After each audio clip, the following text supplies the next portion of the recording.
ನಮಸ್ಕಾರ, ನೀವು ನೋಡ್ತಾ ಇದ್ದೀರಾ ಶ್ರೀ ಮಾರಿಕಾಂಬಾ ಡಿಜಿಟಲ್ ಟಿವಿ. ನಾನು ಸೃಷ್ಟಿ ನಾಯ್ಕ್. ಅಂಕೋಲಾ ಮೂಲದ ಪಾಗಲ್ ಪ್ರೇಮಿ ನಾಗೇಂದ್ರ ಗೌಡನ ಅಂತ್ಯ ಸಂಸ್ಕಾರ ಇಂದು ಮುಂಜಾನೆ ಅಂಕೋಲಾ ತಾಲೂಕಿನ ರಾಜಗುಳಿಯಲ್ಲಿ ನೆರವೇರಿದ. ತುಮಕೂರು ಜಿಲ್ಲೆಯ ಶಿರಾ ಸಮೀಪ ನಾಡಬಾಂಬ್ ಸ್ಫೋಟಗೊಂಡು ಭಗ್ನ ಪ್ರೇಮಿ ನಾಗೇಂದ್ರ ಮೃತಪಟ್ಟಿದ್ದ.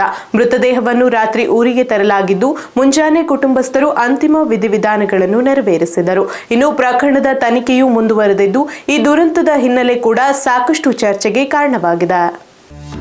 ತುಮಕೂರು ಜಿಲ್ಲೆಯ ಶಿರಾ ಸಮೀಪ ನಾಡಬಾಂಬ್ ಸ್ಫೋಟದಲ್ಲಿ ಮೃತಪಟ್ಟಿದ್ದ ಅಂಕೋಲಾ ಮೂಲದ ನಾಗೇಂದ್ರ ಗೌಡನ ಅಂತ್ಯ ಸಂಸ್ಕಾರ ಅಂಕೋಲಾ ತಾಲೂಕಿನ ರಾಜಗುಳಿಯಲ್ಲಿ ನೆರವೇರಿದ. ರಾತ್ರಿ ಸುಮಾರು 1 ಗಂಟೆ ವೇಳೆಗೆ ನಾಗೇಂದ್ರನ ಮೃತದೇಹವನ್ನು ಅಂಕೋಲಾದ ಹೆಬ್ಬುಳ ಗ್ರಾಮಕ್ಕೆ ತರಲಾಗಿತ್ತು. ಆದರೆ ಅಬ್ಬರದ ಮಳೆಯ ಕಾರಣ ಅಂತ್ಯ ಸಂಸ್ಕಾರದಲ್ಲಿ ವಿಳಂಬ ಉಂಟಾಯಿತು. ಬಳಿಕ ಮುಂಜಾನೆ ಸುಮಾರು 3 ಗಂಟೆ ವೇಳೆಗೆ ರಾಜಗುಳಿಯಲ್ಲಿರುವ ತಿಮ್ಮಗೌಡ ಅವರ ತೋಟದಲ್ಲಿ ಕುಟುಂಬಸ್ಥರು ಅಂತಿಮ ವಿಧಿವಿಧಾನಗಳನ್ನು ನೆರವೇರಿಸಿದರು. ನಾಗೇಂದ್ರನ ಮೃತದೇಹಕ್ಕೆ ತಂದೆ ತಿಮ್ಮಗೌಡ ಅವರು ಚಿತೆಗೆ ಅಗ್ನಿಸ್ಪರ್ಶ ಮಾಡಿ ಎಲ್ಲಾ ಧಾರ್ಮಿಕ ವಿಧಿಗಳನ್ನು ಪೂರ್ಣಗೊಳಿಸಿದರು. ಸ್ಫೋಟದಲ್ಲಿ ನಾಗೇಂದ್ರನ ದೇಹ ಬಹುತೇಕ ಸುಟ್ಟು ಹೋಗಿದ್ದರಿಂದ ಕುಟುಂಬಸ್ಥರಿಗೆ ಮುಖದರ್ಶನ ಮಾಡುವ ಅವಕಾಶವೂ ಸಿಗಲಿಲ್ಲ. ಮೃತದೇಹವನ್ನು ನೇರವಾಗಿ ಚಿತೆಗೆ ಒಪ್ಪಿಸಿ ಅಂತಿಮ ಸಂಸ್ಕಾರ ನಡೆಸಲಾಯಿತು. ಇನ್ನು ಪ್ರಕರಣದ ಹಿನ್ನೆಲೆ ನೋಡುವುದಾದರೆ, ಅಂಕೋಲಾ ಮೂಲದ ನಾಗೇಂದ್ರ ಹಾಗೂ ರಮ್ಯಾ ನಾಯ್ಕ್ ಹಲವು ವರ್ಷಗಳಿಂದ ಪರಸ್ಪರ ಪ್ರೀತಿಸುತ್ತಿದ್ದರು ಎನ್ನಲಾಗಿದೆ. ಆದರೆ ನಂತರ ಇಬ್ಬರ ನಡುವೆ ಮನಸ್ತಾಪ ಉಂಟಾಗಿ ರಮ್ಯಾ ನಾಗೇಂದ್ರನಿಂದ